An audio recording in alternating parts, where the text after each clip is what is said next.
자, 수험생 여러분 안녕하세요. 밖에는 지금 비가 오고 있습니다. 가을을 재촉하는 비가 오네요. 가을이 오게 되면은 우리 수험생들 표정이 굳어집니다.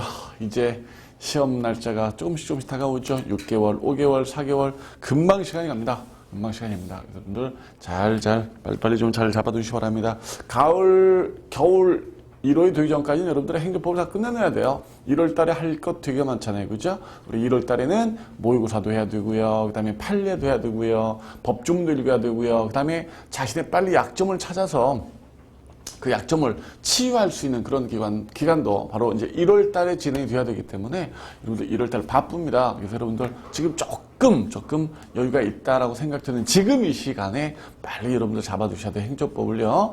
여러분이 내년 1월 달이 되면은 이 시간이 얼마나 그리울지 몰라요. 나한테 정말 한 달만 더 조져 있다면 좋겠다 이런 친구들이 정말 많습니다. 그 한 달이 지금 여러분들한테 이 시간으로 지금 조져 있는 겁니다. 그러니까 지금 이 시간 활용을 정말 잘 하시기 바랍니다. 자, 오늘은 237쪽의 공법상 사무관리라는 단어입니다. 그 다음에 부당이득이라는 단어인데 미리 말씀을 드립니다. 사무관리라는 단어는 중요하지 않습니다. 사무관리는 중요하지 않습니다. 그러나 부당이득이라는 단어는 매우 중요하기 때문에 여러분들 잘 잡아두셔야 됩니다. 자, 사무관리란 이렇게 돼 있죠. 법률상 의무 없이, 법률상의 의무 없이 타인의 사무를 관리하는 행위를 말한다라고 돼 있죠. 원래 사법상 관념인데 공법관계도 존재할 수 있다고 봄이 일반적 견해다라고 돼 있습니다. 법적 의무 없이 타인의 사무를 관리한다 이렇게 돼 있어요. 자, 예를 들어서 지금 비가 나고 있죠. 친구가 서울 고수부지에 차를 받쳐놓고 친구야 나 지방 좀 내려갔다 올게 하고 내려가는 겁니다. 그래 잘 다녀와 이랬는데 그 친구가 내려가고 나서 이렇게 좀 비가 막 쏟아지는 거예요. 텔레비를 보니까 한강의 고수부지가 물에 넘친다 이렇게 나옵니다. 내 친구가 여기다 차 받쳐놨을 텐데 얼른 내가 가봤습니다. 가봤더니 아닌가 아니라 친구 차가 떠내려가고자 하는 거죠. 이때 내가 얼른 레카차를 가져다가 친구 차를 꺼내 우리 집 마당에 갖다 놓습니다. 이게 바로 사무관리입니다. 법의 의무 없이 친구 사무를 관리해주고 있는 거죠. 그 친구랑 나랑 사실은 같이 자취합니다. 근데 그 친구가 뭐라고 하냐면은 친구야 나 밖에 좀 나갔다 올 테니까 혹시 택배 오면 좀 받아둘렴 이러는 거죠. 그래 잘 갔다 와 이랬는데 그 친구가 나가고 나서 택배가 왔습니다. 그때 수취인이 돈을 내도록 돼 있다는 거죠. 얼마야? 5만 원이래. 그래서 내 돈 주고 친구 물건을 내가 받아줬어요. 이게 바로 사무관리입니다. 나한테 법적 의무 있습니까? 없습니까? 법적 의무 없죠? 근데 내가 친구의 사무를 관리해주고 있는 거란 말이에요. 이런 것들이 바로 사무관리가 됩니다. 사무관리. 법적 의무 없이 타인 사무를 관리하는 건데 방금 우리가 들었던 사례들은 다 민사관계입니까? 공법관계입니까? 다 민사관계죠. 그럼 공법관계, 즉 행정법관계도 이러한 사무관리처럼 의무 없이 뭐가 이루어질 수 있느냐? 있습니다. 대표적인 것이 바로 129다라고 생각하시면 되겠죠. 129. 우리가 등산하다가 발목을 삐끗 삐었다. 어떡합니까? 바로 119에 전화하죠. 그러면 119에서 헬기까지 동원해가지고 뒷것을 들고 가가지고 나를 구조해준단 말이에요. 이런 것들이 바로 사무관리다. 이렇게 보시면 되겠죠. 자, 이런 공법상 사무관리가 있을 수 있느냐 없느냐? 부정설과 긍정설 이렇게 나와 있는데 당연히 긍정설이 다수설과 팔립니다. 공법상 관계도 사무관리가 있다. 넘깁니다. 어떤 종류가 있을까요? 세 가지가 있네요. 강제관리, 보호관리, 영무제공 이렇게 세 가지가 있습니다. 강제관리는 국가가 강제로 관리한다 이런 말이죠. 예컨대 뭐가 돼 있어요? 공기업에 대한 사무관리, 강제관리 이렇게 돼 있습니다. 공기업이 파산 직전에 있단 말이야. 파산 직전에 있는 공기업을 국가가 강제로 관리하는 거 이런 것들이 바로 강제관리가 되겠고요. 보호관리가 가장 대표적인 사례가 되겠는데요. 행여병사자의 보호관리, 재해 발생 시 구호라고 되어 있습니다. 행여병사자는 노숙자라고 생각하시면 됩니다. 조심해야 될 것이 있습니다. 행여병사자의 보호관리와 행여병사자의 유류품 매각이라는 게 있어요. 이렇게 이제 둘로 나눌 수가 있는데 행여병사자의 보호관리는 여러분들 사무관리입니다. 노숙자 이분들 관리해주는 건 사무관리인데 이분들이 뭘 놓고 가셨어. 이런 것들 이제 유류품 이렇게 말하죠. 뭐 놓고 돌아가셨다라거나 뭐 이렇습니다. 박스 몇 개 뭐 놓고 이렇게 돌아가신 경우도 있겠지만 뭐 보따리 하나를 놓고 돌아가셨다 이거죠. 보따리를 열어보니까 뭐 옛 고문서 이런 것들이 들어 있습니다. 이런 것들 어떻게 해야 됩니까? 팔아야겠죠. 이걸 파는 것이 유류품 매각인데 이건 여러분들 공법상 대리라고 알고 있어야 됩니다. 그래서 행여병사대 보호관리와 행여병사자 유류품 매각은 서로 같지 않다. 꼭 구분을 해두시고요.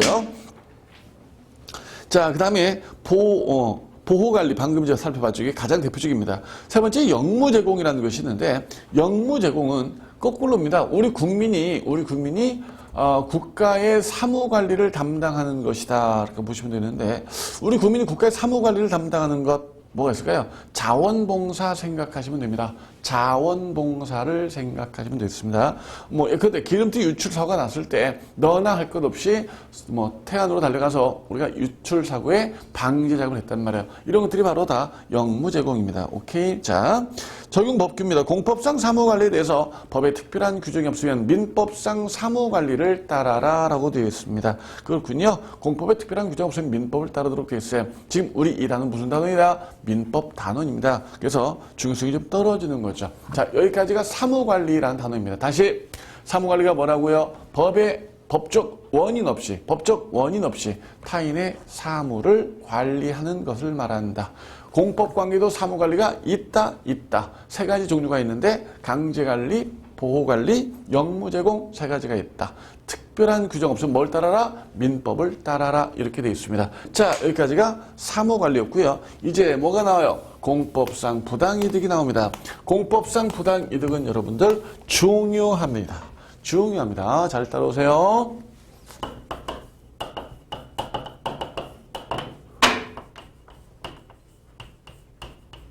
밖에 비가 오니까 분필이 잘 끊어지네. 자, 부당이득이란 뭐냐? 법률상 원인 없이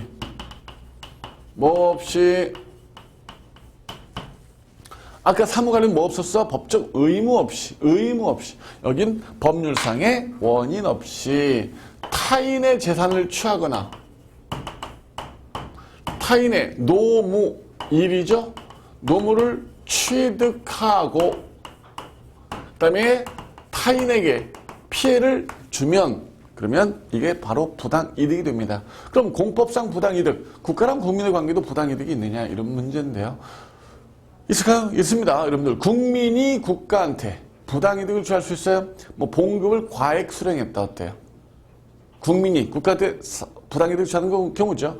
무자격자가 연금을 수령했다. 역시 이런 것도 마찬가지겠죠. 자격도 없는데 연금을 수령했단 말이죠. 이런 것들이 국민이 국가한테 부당이득을 취하는 겁니다. 그럼 국가도 국민한테 부당이득을 취할 수 있습니까? 국가도 국민에게 부당이득을 취합니다. 일반적인 행정작용에 의한 경우가 있습니다. 일반적인 행정작용에 의한 경우 뭐가 있을까?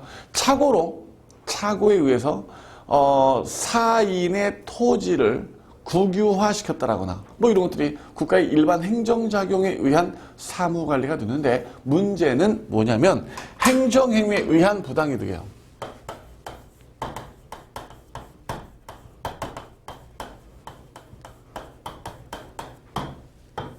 행정행위에 의한 부당이득이 발생할 수 있느냐? 이제 이런 문제가 발생합니다. 매우 중요합니다. 자, 여러분들 행정청 갑이 A한테 100만 원 과세 처분했어요.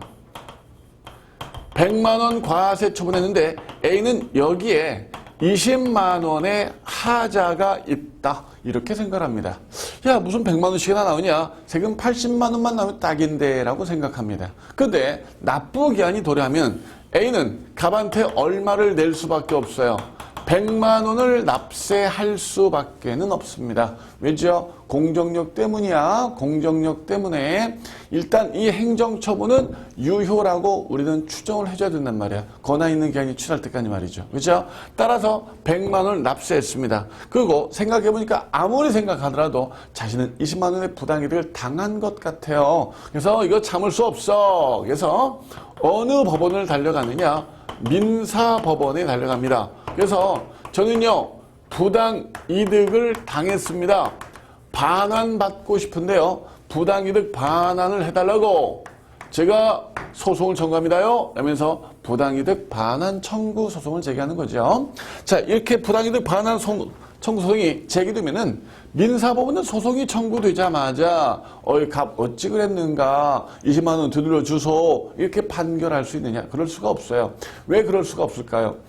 선결 문제. 우선 뭐부터 해결해 봐야 되냐면은 정말 부당이득이냐 정말 부당이득이 아니냐 이것도 모르고 돈 돌려주지 마 이렇게 말할 수는 없잖아요. 그죠? 그래서 우선 부당이득인지부터 따져봐야 됩니다. 그래서 부당이득이면 되돌려줘 라고 판결하면 될 것이고 아니면 되돌려주지 마 라고 판결해야 됩니다. 자, 부당이득인지부터 우선 해결해야 됩니다. 그래서 A한테 물어봐야겠죠. 너 어디서 부당이득을 당했니? 라고요. 그랬더니 A가요. 저 여기서 당했는걸요 라고 대답합니다.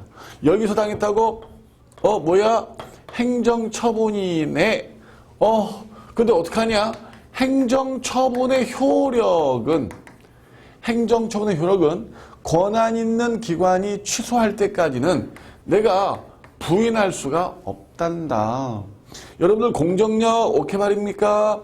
행정행위 효력은 권한 있는 처분청, 감독청, 행정심판위원회, 행정법원, 고등법원, 대법원 여기서 취소할 때까지는 우리는 따라주도록 되어 있습니다. 심지어 누구라도 민사법원이라도 따라줘야 된단 말이에요. 그러니까 행정효력을 부인할 수가 없으니 인정해줘야 되니 이걸 따질 수가 없어서 부당이득인지 여부를 따질 수가 없어요.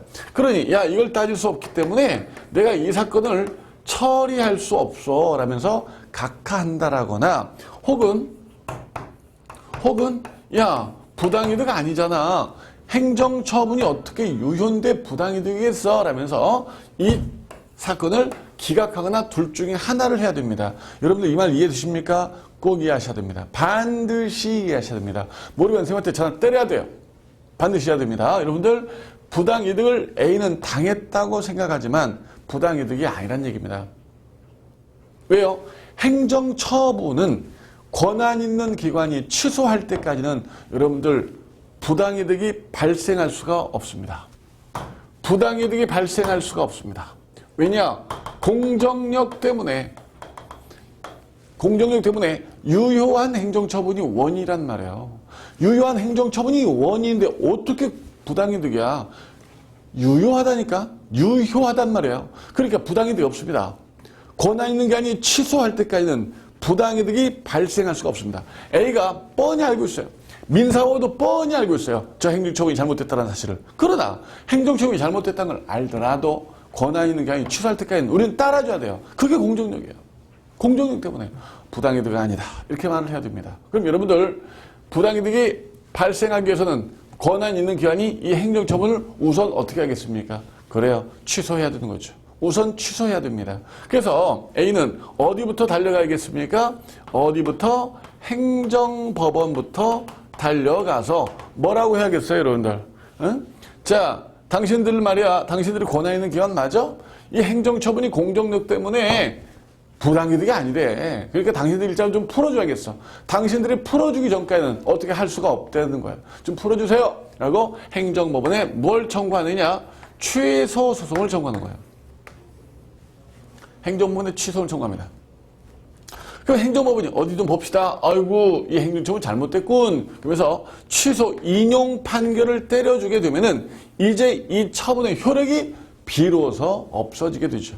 그러면 뭐가 발생했어? 이제 부당이득이야. 그래서 이제 부당이득이 발생하기 때문에 이제서야 A는 부당이득 반환 청구 소송을 누구한테? 민사법원에 청구하도록 되어 있는 거죠. 이거 정말 이해되시는 겁니까? 꼭 반드시. 오케이. 행정법원에 취소 소송부터 먼저 청구하고 여기서 인용되면 그러면 비로소 민사법원에 부당이득 반환 청구소송을 제기할 수 있다. 자, 여러분들이 만약 A라면 이렇게 해야 됩니다. 근데 실제 이렇게 할 사람 있을까? 선생님 같으면 안 해. 선생님은 왜 안 할까? 봐. 20만 원 받으려고 어떤 짓을 해야 되냐면은 소송을 2번 해야 한단 말이에요. 이런 짓 누가 하겠습니까? 그죠? 20만 원 받겠자고 택시비가 더 나오겠다. 예컨대. 그죠? 혹은 시간이 더 아깝겠다. 그죠? 그래서 이런 짓 못 한단 말이야. 그래서 그래서 실무상 이런 짓을 하기가 힘들기 때문에 어떻게 법은 규정해 놓고 있느냐? 소송 하나를 이사시키자 이거야. 소송 하나를 이사시키자. 그래서 소송을 합쳐서 해버리면은 간단하지 않냐라는 겁니다. 간단하지 않냐? 그래서 이송병합 규정을 두고 있는데 어떤 법에 규정을 두고 있느냐? 행정소송법에 이러한 법을 두고 있어요. 소송 하나를 이사시켜서 합쳐해버리자. 이송병합 규정을 두고 있습니다. 오케이? 자, 이송병합 규정은 우리가 돼서 살펴보도록 할 텐데 여기서 일단 이렇게만 좀 잡아도 소송 2번 해야 되는데 복잡하니까 합쳐서 한다. 한 번으로 끝난다. 소송 하나를 합친다. 어느 쪽 소송 어느 쪽으로 합치느냐? 이쪽 소송을 이쪽으로 합친다. 이렇게 알아두시기 바랍니다. 이쪽 소송을 이쪽으로 합친다. 이렇게 알아두시기 바랍니다. 오케이입니까? 자, 여러분들 이거 정말 잘 잡고 있어야 됩니다. 보세요. 관련해서 보세요. 갑이 A한테 행정처분했습니다. 자, 이 행정처분에 A가 돈을 납세했어요. A는 돈 받으려면 어디부터 가야 됩니까? 행정법원에 권한있는 기관 취소소송부터 무조건 가야 돼. 여기부터 가야겠지.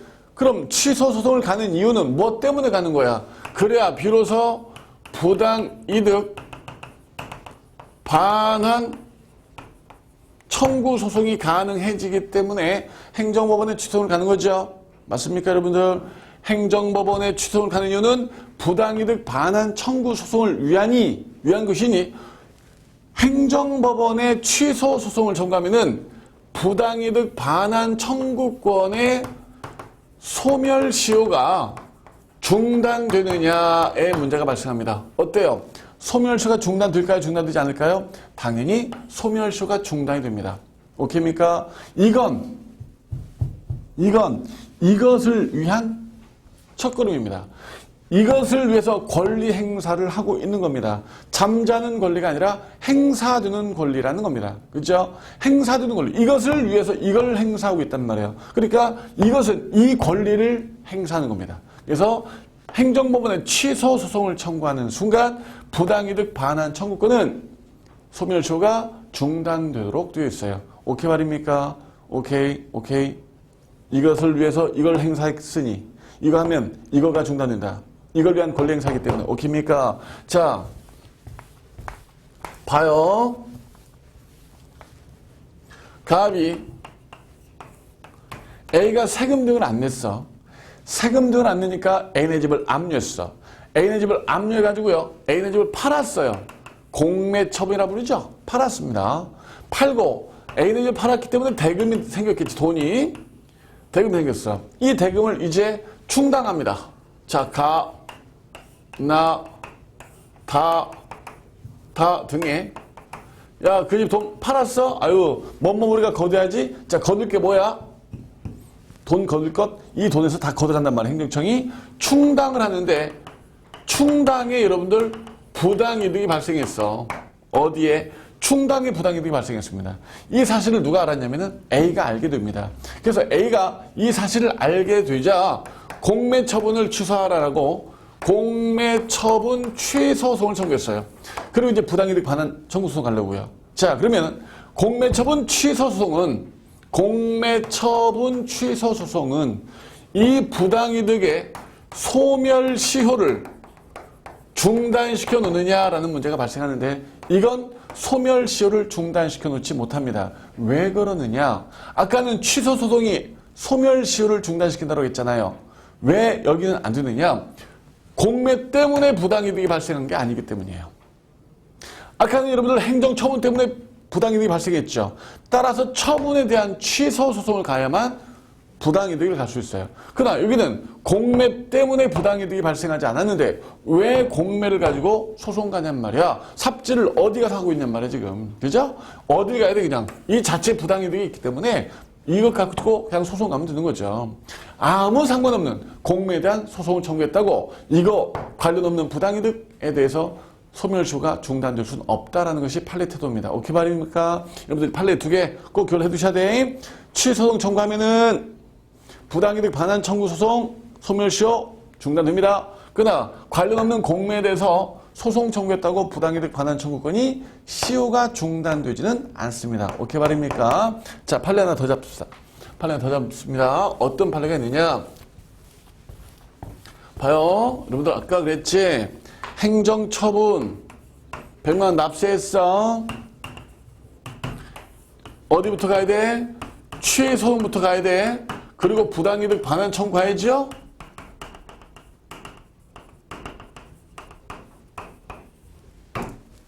근데 복잡하니까 합쳐서 한 번으로 하라 이랬습니다. 그래서 취소송 옆에 부당이득 반환 청구 소송을 합쳤어요. 이송 병합했단 말이에요. 자, 1심 재판이 이루어집니다. 1심 재판에서 취소 소송만 해주더라 이거죠. 이 행정처분 취소 이렇게만 해주더라 이거죠. 그럼 왜 부당이득 반환? 여기는 돈 주란 말 안 합니까? 그랬더니 법원이 뭐라고 했냐면은 여기서 이겼지만 2심, 3심이 어떻게 될지 모르니까 2심, 3심이 어떻게 될지 모르니까 이것까지는 판결해 줄 수가 없지라고 하더라 이거죠. 자, 대법원은 이에 대해서 뭐라고 하고 있습니까? 지방법원, 행정법원 너희들 미쳤니? 야, 여기까지가 합쳐서 하나지 왜 이것만 판결해 줘? 이렇게 해야 돼. 처분을 취소하노라. 그리고 돈 줘. 여기에 불복하면은 이것 가지고 전체 2심, 전체 3심 가야지 이것만 판결해주면 안 되지 라고 우리 대법원이 판시한 바 있습니다. 즉 여러분들 취소소송과 부당이득 반환 청구 소송이 병합된 경우 취소소송이 확정 판결이 나야만 부당이득에 대한 판단을 할 수 있는 건 아니다. 취소소송이 확정 판결 나기 전이라도 1심에서 같이 부당이득에 대해서 판단을 해줘야 한다라는 것이 판례의 태도입니다. 오케이 말입니까? 여기까지가 1심의 가침. 자, 일단 여러분들 지금 우리가 여기까지 정리해봐. 행정처분은 공정력이 있기 때문에 행정처분 때문에 발생한 부당이득은 없다는 거. 일단 이 처분이 의료이기 때문에 원인 없는 부당이득은 들 수가 없습니다. 그죠? 따라서 부당이득을 받고 싶으면은 어디부터 가라? 행정법원부터 가서 그 처벌을 풀어놔야 됩니다. 공정력 풀어놔야 됩니다. 그리고 부당이득 반환 청구가 되는 거죠. 자, 그런데 두 번 가기 복잡하니까 합쳐서 한 번으로 간다라는 거지. 이때 취소소송 청구하면은 부당이득 반환 청구권 소멸시효가 중단이 되지만 아무 상관없는 공매처분 같은 경우는 공매처분 취소소송 간다라고 해서 부당이득 반환 청구권이 시효가 중단되지 않는다는 것이고, 그 다음에 소송이 합쳐진 경우는 1심에서 취소하노라 라면서 부당이득까지 같이 명해줘야 된다는 겁니다. 오케이입니까? 자, 우리 중요한 사례 하나가 더 있습니다. 중요한 사례. 여기까지 잘 잡고 있어야 돼. 오케이? 사례 하나가 더 있는데 일단 칠판 한번 지우고 갈 테니까 일단 여기까지 잠깐 정리해 두세요. 자, 칠판 지웁니다. 자, 여러분들 정리 잘 해놨습니까? 금방 선생님 들어왔어요? 금방 나갔다가? 예, 그랬죠? 자, 갑이 A네 아빠한테 세금을 부과했어요. 100만 원 과세 처분했습니다. 그런데 A네 아빠는 사실은 사망하신 분이에요. 사망하신 분한테 과세 처분이 있으면 여러분들 이건 뭐냐면 무효가 됩니다. 사망하신 분한테 세금을 부과하면 이건 무효가 됩니다. 무효. 근데 A는 그걸 몰랐어요. A는 모르고 우리 돌아가신 아빠한테 세금이 나왔어요. 그래서 A는 100만 원을 납세합니다.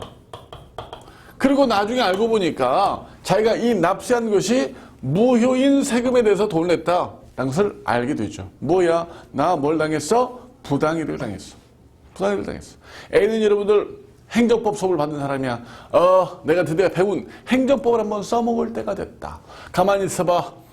이건 부당이득이니까 부당이득 반환 청구 소송을 가야 되는데, 우리 행정법 용수철 쌤이 강조하기를 부당이득 반환 청구 소송 먼저 갈 수 없다. 행정행위에 의한 경우는 행정법원부터 가야 된다. 뭐 이랬단 말이야. 좋아. 이건 행정법원 가서 이 경우는 무효이기 때문에 무효 등 확인 소송을 한번 청구해야겠다. 행정법원에 무효등 확인 소송 청구한 다음에 이기면은 내가 민사법원 가가지고 부당이득 반환 청구 소송, 부당이득 반환 청구 소송을 제기해야겠다. 아유, 우리 용수태 쌤이 가르쳐줘 그대로 해야지. 이렇게 마음 먹고 행정법원에 무효동 확인 소송을 청구했습니다. A라는 사람이 예컨대. 그러면 종래 이 소송은 어떻게 됐느냐? 종래 행정법원의 부당이득, 무효동 확인 소송 청구하면은 이 사건을 행정법원은 안 받아줬습니다. 각하해버렸습니다. 어이? 왜? 너 왜 나를 괴롭혀? 너 나한테 와서 소송 청구하지 않더라도 그냥 돈 받을 수 있는데 왜 나한테 와서 나를 괴롭혀? 너 그냥 여기 가서 돈 달라고 그래. 그러면 돈 줄 거야 라면서 행정법원은 이 소송을 각하해버렸죠. 부당이득 반환 청구 소송 그냥 가면 돈 받아요? 돈 받아요. 왜 그러냐면 자, A가 민사법원에 부당이득 반환 청구 소송 청구했다 해봐. 되겠다 봐. 그럼 민사법원은 어떤 문제 봉착돼요? 선결 문제 봉착되고 말죠. 자, 어떤 것부터 우선 해결합니까? 부당이득인지부터 우선 따져봐야겠죠. 어디서 발생했어? 여기요. 100만 원 과세? 행정행위잖아. 어이. 그런데 뭐야? 돌아가신 아빠한테 세금 나왔어? 그 무효인데 행정행위가 무효인지를 민사법원이 확인할 수 있다 없다? 당근 있다. 왜냐하면 민사법원도 무효인지 확인할 수 있는 이유는 공정력이 무효에는 없기 때문이에요. 그죠? 공정력이 무효한테는 없단 말이야. 그러니까 누구라도 이건 무효입니다 라는 말을 할 수가 있습니다. 민사법원도 할 수 있어요. 그러니까 행정법원에 굳이 무효동 확인 소송을 청구하지 않더라도 그냥 여기 와서 부당이득 반환 청구 소송하면 돈 받을 수 있으니 행정법원의 무효동 확인 소송은 쓸데없는 소송이란 말이에요. 쓸데없는 소송은 공익을 해치는 소송이야. 공익을 해치는 소송을 받아주면 돼, 안 돼? 안 돼. 따라서 안 받아줘 이랬단 말이에요. 즉 여러분들 이렇다는 거야. 행정처분 무효인지를 확인하고 행정법원에 와서 그리고 나서 뭘 하는 거야? 부당이득 반환, 즉 돈 줘! 라고 이행 청구를 하는 거지. 돈 달라고 청구를 하는 거지. 근데 생각해보니까 여기를 거치지 않고 이리 가서 직접 이행 청구를 하면 돈 줘! 라고 이행 청구를 하면은 여기에서 무효는 공정력이 없으니까 누구라도 확인할 수 있어서 선결 문제로 행정처분이 무효인지를 확인하여 돈 줘! 라고 말하면 되겠군.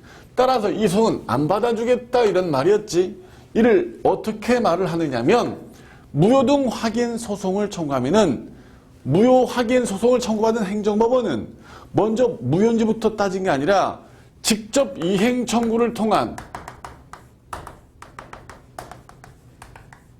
직접 이행 청구를 통한 구제 방법이 있는지 여부부터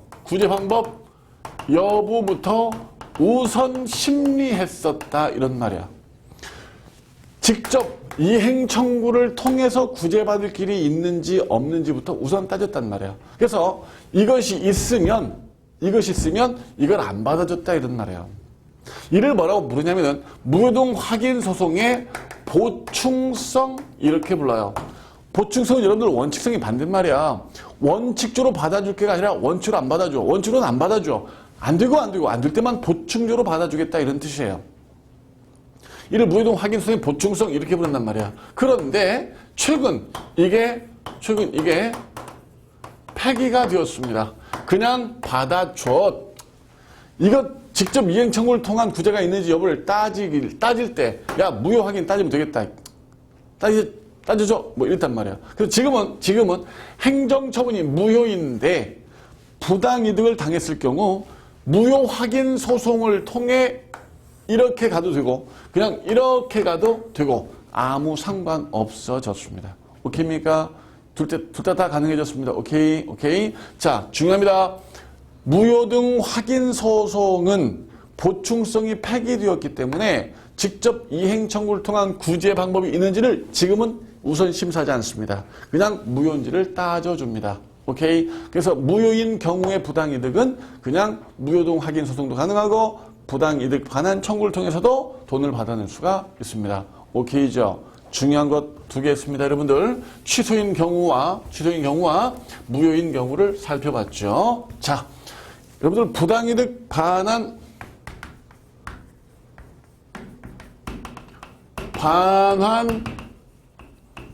청구권의 성질 공권이냐 사건이냐라는 문제가 발생합니다. 공권이라고 보는 것이 다수 학자들의 태도입니다.